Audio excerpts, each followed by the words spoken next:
오늘 사무엘하 12장 7절부터 14절까지 말씀 같이 보았습니다.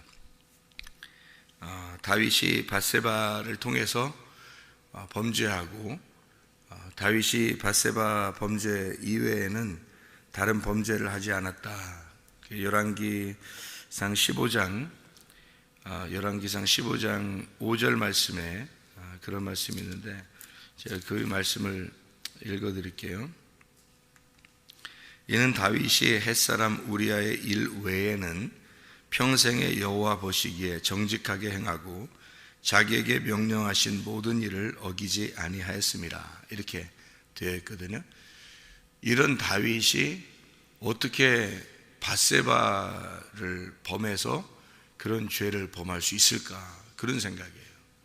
그러니까 평생에 밧세바 일 말고는 죄를 지은 적이 없는 사람이에요, 다윗이. 그런데 어떻게 밧세바 일을 이렇게 할 수 있었을까? 이상하잖아요, 그죠? 사람이. 그리고 이런 사람을 또 하나님은 다윗을 이스라엘의 왕으로, 그러니까 왕이라고 하는 게 이스라엘에서 전체 중에 가장 위대한 영도자 그러면 모세라 그래요. 모세. 율법을 받은 모세. 율법이 없었으면 이스라엘이 의미가 없잖아요, 백성들이. 그죠?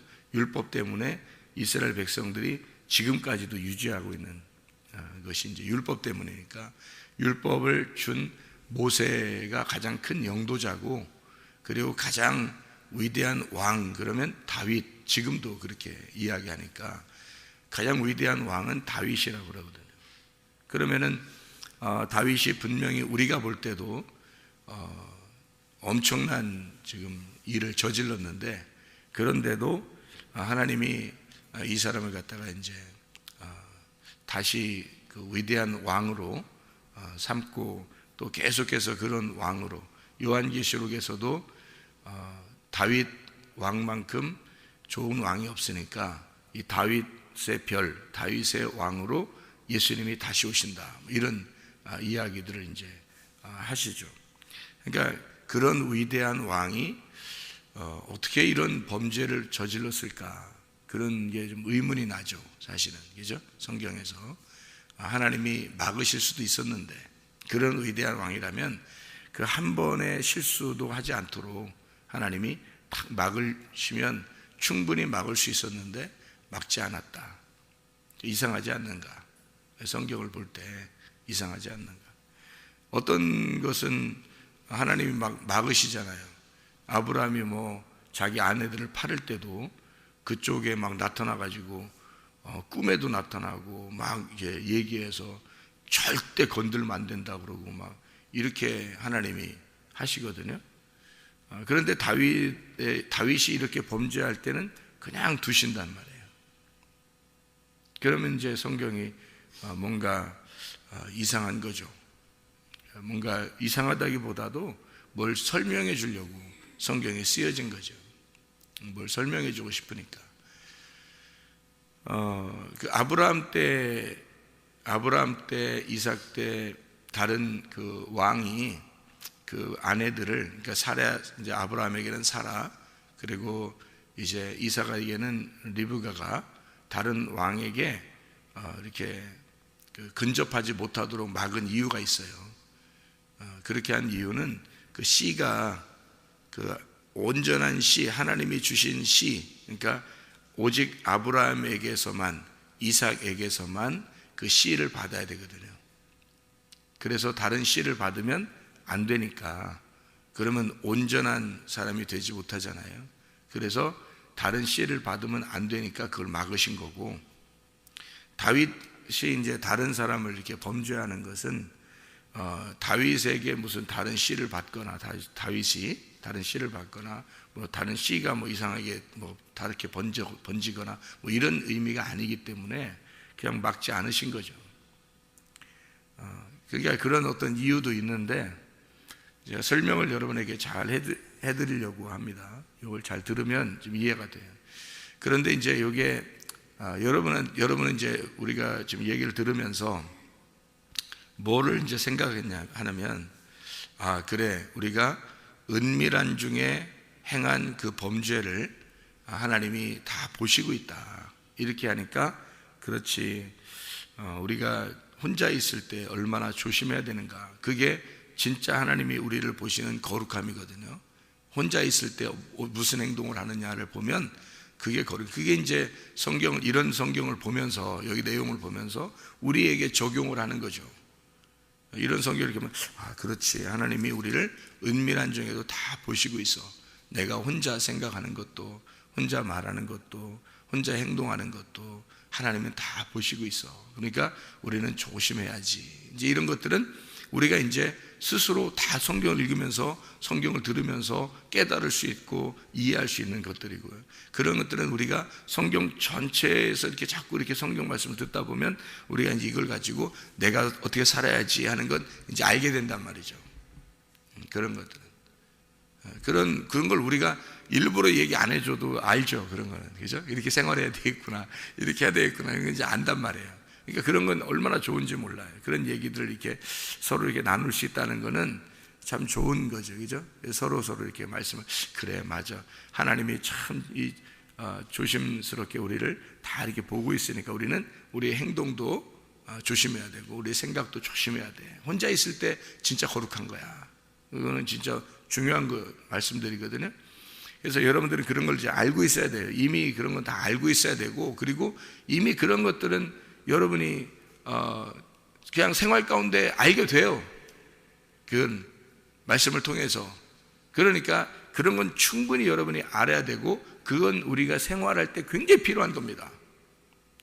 그걸 생각 못하는 사람들은 이제 막 얘기를 해줘야지. 이렇게 생활해야 돼, 저렇게 생활해야 돼. 그렇게 다 해줘야 돼요. 진짜 그걸 알아야 돼요. 중요한 건데요. 제가 이제 여러분한테 설교하는 것은, 설교는 어떤 거냐, 저는 이제 이렇게 생각을 해요. 설교라는 건 이 성경에 있는 내용을 이제 설명해 주는 거예요. 그냥 그 내용 그 자체를 설명해 주는 거예요. 그 내용 자체에 숨겨진 말이 있거든요. 그 숨겨진 말들을 설명해 주면 여러분은 이제 아까 우리가 들었던 이런 내용처럼 생활하는 거죠. 거룩하게 생활해야 되는 거죠. 그렇게 생활을 이제 여러분에게 이렇게 하라 저렇게 하라 이렇게 해줘야 되죠.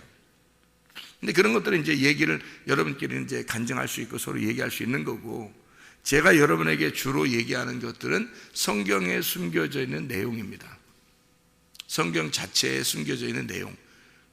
그래서 저는 이제 주로 그런 내용들을 얘기하죠. 그래서 어떤 사람들은 우리가 어떻게 생활해야 되는지 그것 좀 얘기해줘요 이렇게 할지 모르겠지만, 그거는 다 알 수 있거든요. 하나님의 말씀을 우리가 깨닫게 되면, 성령님을 이제 성령의 말씀을 이렇게 듣게 되면, 진리의 말씀을 자꾸 이렇게 듣게 되면요, 생활은 하나님께서 성령이 자꾸 인도하셔요.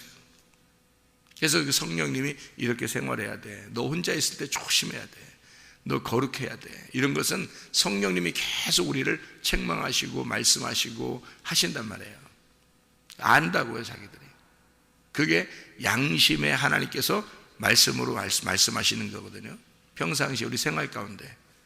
그러니까 그걸 알아야죠. 틀림없이 그건 중요한 겁니다. 그게 우리의 생활이니까. 그 생활 가운데 말씀으로 하나님을 경험하는 거거든요, 그게. 이제 교회 나와서는 이제 그런 건 여러분 생활 가운데서 주님을 경험하는 거고요. 교회 나와서는 이제 여기 있는 내용을 이제 우리가 배워야 되죠, 그죠? 그런 거 이제 성경 공부라 그래요.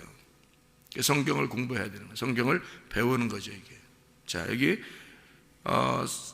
하나님이 왜 이 다윗이 범죄하는 것을 막지 않았을까 하는 여러분 이제 의문이 들어야 되죠, 그죠? 성경 자체는 그 내용을 설명하고 싶은 거였으니까 그렇겠죠. 그래서 여기 지금 다윗에게서 뭔가를 우리에게 가르쳐주고 싶은 내용들이 있으니까 여기에 써놨겠잖아요. 그러니까 여기서 밧세바를 통해서 지금 아기가 하나 나와요, 그죠? 근데 그 아기 이름이 뭐 누군지는 몰라요. 그냥 아기가 나온 거예요. 그 아기가 나와가지고 하나님이 이제 나탄을 통해서, 나탄이거든요. 나탄이 요나탄도 요나탄이거든요. 요라는 게 여호와라는 말이고, 나탄이라는 게 이제 나왔다는 거예요. 주어졌다, 보여졌다 이런 말이거든요. 보응한다, 너에게 보답한다, 보응한다. 너에게 이제 주어진다. 이런 나탄이라는 보복한다, 적용된다, 너에게 주어진다, 말씀을 준다, 이런 의미. 그래서 돕는 자죠, 그게. 그러니까 나단이라는 사람이 다윗을 영적으로 도와주는 자예요. 영적으로. 그러니까 이 나단이 와가지고 책망을 합니다. 그래서 나단이 책망을 하면서 네가 이런 범죄를 범했다라고 얘기하니까 다윗이 회개를 하죠. 그러니까 이제 나단이 또 뭐라 그래요? 바로 하나님이 너를 용서했다, 또 그래요. 그죠? 나단이 이제 하나님의 입장에서 나온 이제 돕는 자란 말이에요. 사울 왕하고 다윗 왕하고 틀린 점이 있어요. 사울 왕하고 다윗 왕하고 틀린 점이 있는데, 사울 왕도 범죄했어요. 그죠? 하나님께 범죄했어요. 어떤 범죄했냐면 불순종의 범죄를 했거든요. 불순종의 범죄를 해가지고, 그 불순종의 범죄라고 하는 것은 하나님을 이제 능멸한 거죠. 하나님이 그 말씀하신 거에 대해서 능멸하고, 하나님의 그 말씀에 대해서 하나님의 말씀을, 그러니까 사무엘이 나타나서 사울 왕에게 뭐라 그러냐면, 네가 다른 범죄라고 얘기하지 않고 네가 불순종했다라는 얘기가 불순종한다면서 뭐라면 네가 하나님의 말씀을 버렸도다, 그렇게 말을 해요. 하나님의 말씀을 버렸도다. 그러니까 하나님 말씀을 버린 죄죠. 다시 말하면 네가 하나님의 마음을 몰랐다. 너는 열심히 좋은 물건들을 가지고 하나님 앞에 예배를 드리려고 남겨놨겠지만 하나님은 그걸 다 없애라는 거 아니에요. 네가 가지고 있는 모든 소유를 다 없애버려라. 네 거는 하나님이 안 받는다는 거예요. 하나님의 마음을 몰랐던 거죠. 그걸 하나님을 업신여긴 죄, 하나님의 말씀을 네가 버렸다, 그런 얘기죠. 한마디로 말하면 너는 철없이 예배 드리는 사람이다. 그냥 이렇게 하나님 앞에 드리면 받지 않을까라고 생각해서 가장 좋은 거를 떼어다가 하나님 앞에 드리려고 했던, 철없는 예배 드리려고 했던 그런 죄. 근데 그 사울 왕이 왜 멸망을 당했냐면 회개를 안 했기 때문입니다. 이 다윗하고 사울 왕하고요 똑같이 범죄했는데, 다윗은 회개를 하잖아요. 회개를 했기 때문에 용서를 받는 거고, 사울 왕은 회개를 안 했기 때문에 멸망을 당한 거예요. 똑같은 범죄를 범했는데, 이 다윗이라고 하는 사람도 음란의 죄를 범했죠. 음란, 간음의 죄를 범했어요. 그런데 이 간음이라는 죄가 성경에서 여러분 알듯이 이게 우상 숭배거든요. 여러분 생각해 봐요. 사울도 우상 숭배하려고 그러죠. 이게 예배를 철없이 예배 드리는 게 우상 숭배예요. 자기가 좋은 것들을 떼어다가 하나님 앞에 예배 드리려고 하는 그 철없는 예배, 그걸 우상 숭배라 그래요. 하나님 마음을 모르고 드리는 예배, 이게 우상 숭배란 말이에요. 그러면 다윗은 뭐예요? 음란, 간음죄. 음란하고 간음죄가 뭐예요? 우상 숭배거든요. 하나님의 마음을 모르고 예배하는 죄, 이게 음란이거든요. 그게 간음한 죄, 하나님의 말씀을 없인 여겼어요. 하나님의 말씀을 버린 죄란 말이에요. 함께 다시 말하면 여호와께 범죄했다는 말입니다. 그런데 다윗은 사울 왕하고 다른 점이 진정한 회개를 했단 말이죠. 바로 자기를 깨달아요. 그래서 하나님, 내가 잘못했습니다, 이렇게 얘기를 하죠. 그걸 깨달으니까 용서를 받은 거고, 사울 왕은 그렇게 회개한 장면이 안 나와요. 그래서 사울 왕은 멸망을 당한다는 거죠. 자, 우리가 이제 이 성경을 보면서 다윗 왕이 음란하고 간음하고 이런 범죄했을 때 하나님이 왜 그냥 그걸 두셨을까 하는 얘기예요. 이게 간음죄거든요. 이게 간음죄. 그럼 반드시 죽어야 되거든요. 그래서 첫 번째 아들이 죽는 거예요. 그 아들이. 그래서 간음죄는 반드시 죽여야 되는 거거든요. 그래서 그 아들이 열매인데, 열매로 이 밧세바와 다윗의 열매로 나온 그 아들이 밧세바와 다윗이에요. 밧세바와 다윗의 2개가 합쳐진 밧세바와 다윗의 열매니까 다윗과 밧세바, 그러니까 아들이 죽잖아요. 그러면 밧세바가 죽은 거고 다윗이 죽는 거예요. 이 열매가. 그러니까 다윗과 밧세바의 그 간음이 이 아들을 죽임으로써 이걸 끝내버리는 거거든요. 그래서 이 아들을 죽이는데 하나님이 반드시 죽으리로다. 누가 죽는 거예요? 다윗이 죽는 거예요. 밧세바가 죽는 거예요. 이게 반드시 죽으리로다. 그러니까 하나님이 그를 죽이는 거예요. 그럼 하나님이 이걸 갖다가 어떻게, 왜 이걸 처음부터 막으면 되는데, 처음 아브라함이나 이삭이나 이런 사람들은 처음부터 막았잖아요. 그 부인 팔아먹지 못하도록 처음부터 막아줄 수 있는데, 근데 어떻게 다윗은 이런 범죄를 하는데 이거를 막아주지 않았을까? 이유가 있는 거예요.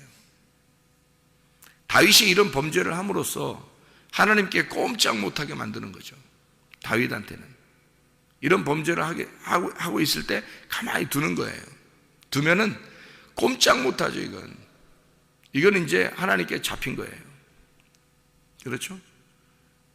이제 하나님께 완전히 딱 이제 잡힌 자가 되는 거예요. 꼼짝 못해요. 벗어날 수가 없습니다. 율법적으로 벗어날 수 없는 범죄를 저지른 사람이 됐어요. 이제 하나님의 그물망에 딱 잡힌 겁니다. 그러니까 하나님으로부터 벗어나지 못하게 만들려고 하는 거죠. 다윗에게서는. 그렇죠? 그럼 이 다윗을 통해서 아이가 태어나게 만드는 것도 하나님의 계획인 거죠. 그러니까 하나님 입장에서는 하나님의 그 계획을 이루시려고 하는 거. 성경은 하나님의 계획이에요. 이게 다 하나님의 계획으로 이루어진 책이에요. 그러니까 하나님의 그 뜻이 쭉 이루어지게 만들어준 거고, 다윗에게는, 다윗 개인 그 한 사람에게는 하나님의 그물을 팍 쳐버리면서 못 벗어나게 만들어주고. 그래서 실제로 여러분, 하나님의 계획에 있지만, 이게 모든 게 하나님의 뜻이고 하나님의 계획에 있지만, 다윗이 범죄했을 때 다윗을 그냥 두지 않죠. 완전히 그를 다 멸망시켜 버립니다. 그렇죠? 다 값을 받도록 만들어 버려요. 평생에 이 범죄하기 전까지는 계속 승승장구했어요. 하나님이 계속 보호하고 지켜주고 이기게 하고 그랬죠. 근데 이 범죄하고 난 다음부터는요, 하나님이 다윗을 늘 고민스럽게 만들고 괴롭게 만들고 집안에 풍지박산 나게 만들고 막 이렇게 만들어줘요. 그래서 꼼짝 못하게 죽을 때까지 괴롭게 만들어 버립니다. 다윗 개인에게 있어서는. 그러니까 하나님은 그 죄값을 그대로 갚아주는 거죠.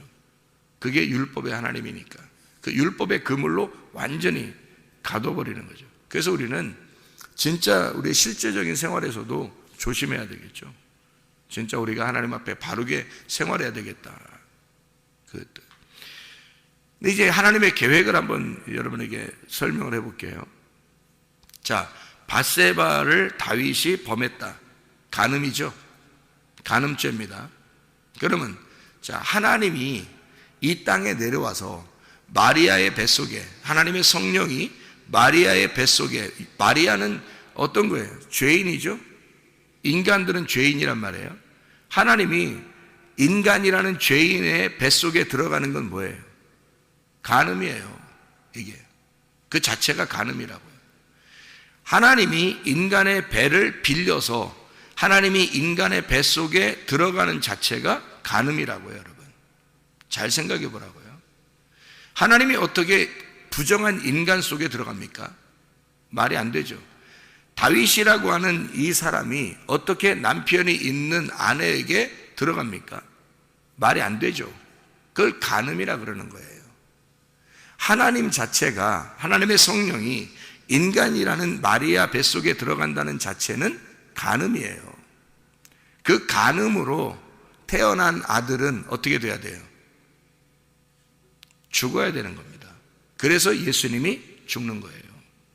여러분, 이 아들이 죽는 것은 예수가 죽는 거예요. 이거를 하나님의 계획 속에서 설명해내는 겁니다. 하나님 아버지가 인간의 뱃속에 간음하여 들어가 인간 마리아와 함께 관계를 가져 하나님이 인간의 뱃속에 들어가 간음을 저질러 그리고 그 아이가 태어난 것이 예수예요. 그 예수는 죽어야 되는 겁니다. 그래서 그 아들이 죽고 두 번째 아들로 부활하여 태어나는 것이 솔로몬이에요. 그래서 첫 번째 아들이 죽고 그 배에서 그 첫 번째 아들이 들어가 그 배를 완전히 훑어서 깨끗하게 만든 그 배, 첫 번째 아들이 들어가 그 배를 훑어가지고 나온 그 쇳덩어리는 죽고, 그 깨끗한 배에서, 그 똑같은 밧세바의 배에서 똑같은 것이, 똑같은 형제가 하나 또 나와요. 그게 솔로몬이에요. 그래서 부활의 예수님, 솔로몬에 의하여 성전이 세워지는 겁니다. 부활의 예수님이. 그러니까 같은 형제죠. 같은 형제인데 그 먼저 죽은 형제 때문에 두 번째 아들이 나온 거예요. 그게 솔로몬이란 말이에요. 이해가 되겠습니까? 무슨 말인가? 그래서 첫 번째 아들을 하나님은 죽여야 하는 거예요. 그리고 두 번째 아들을, 만약에 다윗과 밧세바가 진짜 간음을 저질렀는데 애가 무슨 죄에 있어요? 애가 무슨 죄냐고 생각해봐요. 둘이 범죄했는데 하나님이 마리아 뱃속에 들어가서 예수님이 태어났는데 예수가 무슨 죄가 있어요? 죄가 없어요. 애가 무슨 죄가 있냐고요. 자기들끼리 계획해서 자기들끼리 간음을 저질러서 애가 태어났는데 애가 죄졌어요? 애는 죄 없다고요. 예수님은 하나님이 마리아 뱃속에 들어가서 태어난 것인데 간음으로 태어난 아이인데 이 예수가, 그런데 예수가 무슨 죄가 있냐고요. 죄 하나도 없다고요. 죄가 없으신 분이라고. 그 마리아의 뱃속을 위해서 마리아의 그 죄덩어리를 훑어서 끌고 나왔기 때문에 그냥 그 마리아를 대신해서 죽는 거예요. 하나님이. 마리아가 인류의 대표라고. 하나님이 인간에게 들어가서 인간의 죄를 뒤집어 써서 나온 거지 죄가 있는 게 아니에요. 이 아이는 죄가 있는 게 아니라고요. 그 마리아의 죄의 열매를 가지고 나온 거죠. 그리고 그 아이가 죽게 되는 게 예수가 죽는 거잖아요. 그리고 나서 그 배가 깨끗해지죠. 밧세바의 배가 깨끗해진단 말이에요. 마리아의 배가 깨끗해져요. 그러니까 마리아를 정결케 하는 자는 누구냐면 예수님입니다. 예수가 뱃속에, 엄마 뱃속에 들어가 잉태가 되면서 엄마는 깨끗해지는 거예요. 예수가 죄를 뒤집어 쓰고 나오고, 이 아이가 밧세바의 배에서 나와서 그 밧세바의 배가 깨끗해지자 그 깨끗해진 그 텅 빈 그 배에서 솔로몬이라는 아들이 나오는 거예요. 텅 빈 무덤에서. 부활하신 주님입니다. 텅 빈 무덤에서 나온 부활하신 주님이에요. 그게 솔로몬이라고요. 그래서 솔로몬을 통해서 성전이 세워지는 거라고. 하나님의 놀라운 계획이에요. 이게 하나님의 놀라운 장면이죠. 이거는 하나님의 계획이니까 이렇게 되는 거지, 하나님의 계획이 아니고서는 이렇게 될 수가 없어요. 처음부터 하나님은 다 막아낼 수 있습니다. 이건 하나님의 계획이에요. 전적으로. 그래서 하나님은 아브라함과 이삭이라고 하는 사람을 통해서, 아브라함이 첫 번째 아들이 누구죠? 아브라함의 첫 번째 아들이 누구예요? 이스마엘이죠. 이스마엘. 그래서 이스마엘을 내보내고, 이스마엘이 뭐 나쁜 놈이에요? 여러분 생각할 때 이스마엘은 나쁜 놈이에요? 아니에요. 이스마엘이 뭔 죄 있어요? 이스마엘이 형제들끼리 태어나면 좀씩 다투고 그러는 거지, 좀 다툰다고 사라이가 이삭을 나놓고 사라가 승질나가지고 저거 남의 자식이라는 거, 이게 지금 남의 자식이에요. 그래서 내 아들을 갖다가 동생인데 동생하고 형하고 맨 싸우고 그러는 거지 원래 형제들이 다 그런 거죠. 근데 이복동생이란 말이에요. 이복동생, 이복형이란 말이에요. 싸우니까 이 사라가 기분 나쁘니까 저거 이스마엘을 쫓아내버리라는 거예요. 솔직한 얘기로 이스마엘은 괜히 당한 거지 그 애들은 다 그런 건데, 다 싸우고 그러는 건데, 이스마엘은 얼마나 크게 잘못했길래 그냥 이스마엘을 쫓아내요. 근데 그것도 하나님의 계획이죠. 그래서 하나님이 이 아브라함은 쫓아내고 싶은 생각이 없었어요. 이스마엘이 장자니까. 이스마엘이 장자인데 왜 쫓아내겠어요? 쫓아내고 싶은 생각이 없는데 하나님이 쫓아내라 그래. 그게 아니 생각이 그냥 쫓아내면 어떻게 되는데 그게 얼마나 힘들게 살겠어요. 아브라함은 좋겠냐고, 기분 좋겠냐고. 그 장자인데 이스마엘이, 그것도 사라가 뭐 하갈하고 같이 이렇게 자라고 그래가지고 그 아브라함이 뭐 처음부터 자고 싶어서 그러는지 자라고 해서 그냥 잤는데 애가 낳는데 그 장자인데 어떻게 그 첫째 아들인데, 아브라함이 좋아하는 첫째 아들이란 말이에요. 근데 그걸 내보내라는 거예요. 그러면 이스마엘 입장에서는 상당히 억울한 거죠. 자기가 뭐 태어나고 싶어 태어났어요? 지들끼리 그러더니 자기가 태어났더니 자기를 또 내보내. 그 너무 막 힘들고 울고 그러잖아요. 밖에 나가서 그 광야에서 울고 그러잖아요. 하나님이 그 이스마엘 그 아들의 소리를 듣죠. 하나님이 듣고 우물을 터쳐주고요, 물 주시고 그러잖아요. 이스마엘 하나님 사랑하십니다. 이 이스마엘을 내보내고 난 다음에 이삭이 하나 남았어요. 이삭 하나 남았더니 하나님이 어떻게 이삭을 아브라함 보고 드리래, 바치래, 또 드리고 바치랍니다. 그래서 이삭을 갖다가 바치게 되죠. 거기에서 하나님이 하나를 깨닫게 해주는 겁니다.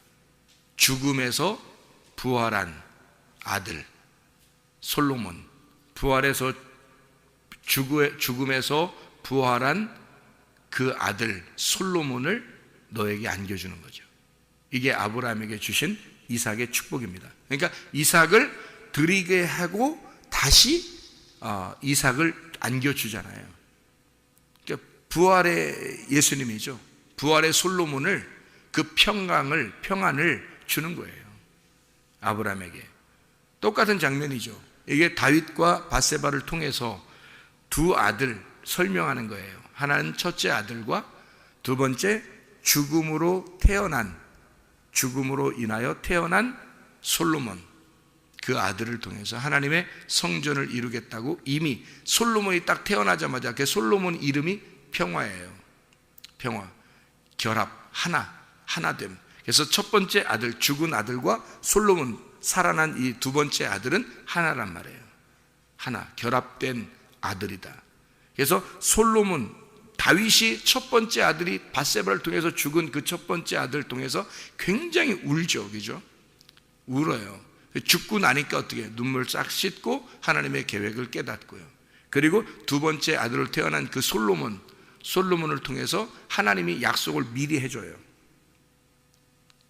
이 솔로몬을 통해서 미리 약속을 해서 솔로몬을 통해서 하나님의 성전이 이루어질 거고 너의 왕권은 계속 유지가 될 것이다, 이렇게 이야기를 해줍니다. 이미 약속을 미리 해줍니다, 다윗에게요. 그건 하나님의 계획이었다는 얘기입니다. 그렇죠? 하나님의 계획 속에서 우리는 살아갑니다. 사실은 한 사람 한 사람에게 하나님은 다 계획을 가지고 있어요. 우리가 살아가는 건 우연히 이렇게 살아가는 것 같지만 그렇지 않아요. 하나님은 여러분에게 늘 계획을 가지고 여러분을 살게 하십니다. 늘 여러분과 동행하시고 여러분을 따라다니시고 여러분과 함께 하십니다. 그런 하나님에게 우리는 진짜 하나님의 계획이 무엇인지를 늘 깨닫고 살아가셔야 돼요. 그래서 그게 뭐냐면 하나님 말씀을 깨닫는 거예요.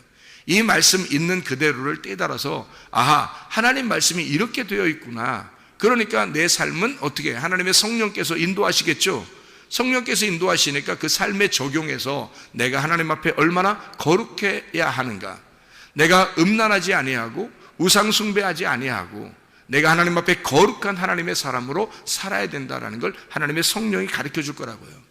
그러면 그 삶의 적용은 우리가 늘 말씀을 깨닫는 이 전체적인 하나님의 계획, 말씀을 깨달은 사람들에게 이 삶의 적용은 늘 삶에서 우리에게 말씀하시는 하나님이 계시다고요.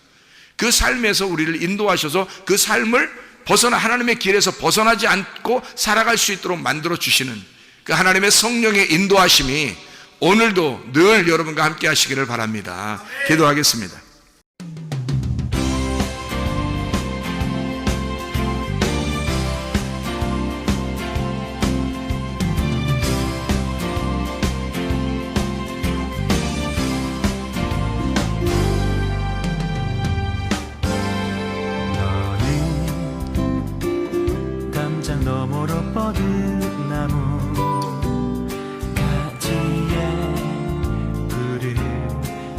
열매처럼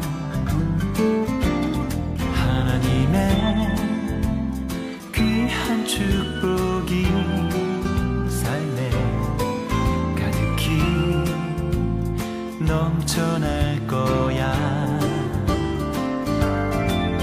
너는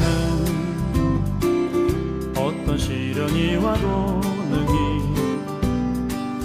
이겨낸 강한 발이 있어. 전능하신 하나님께서 너와 언제나 함께 하시니. 너는 하나님의 사랑, 아름다운 하나님의 사랑. 나는 널 위해 기도하며 내 길을 축복할 거야. 너는 하나님의 선물, 사랑스러운 하나님의 열매, 주의 품에 꽃 피우는 나무가 되어줘.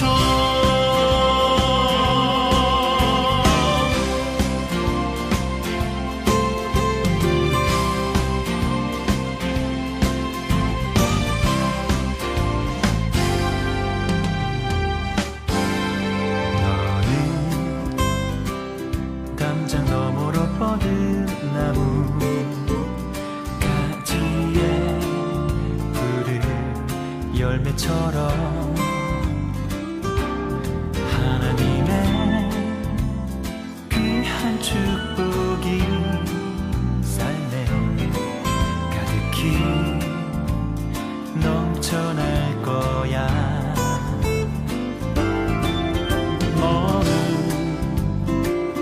어떤 시련이 와도 능히 이겨낸 강한 발이 있어. 전능하신 하나님께서 너와 언제나 함께 하시니.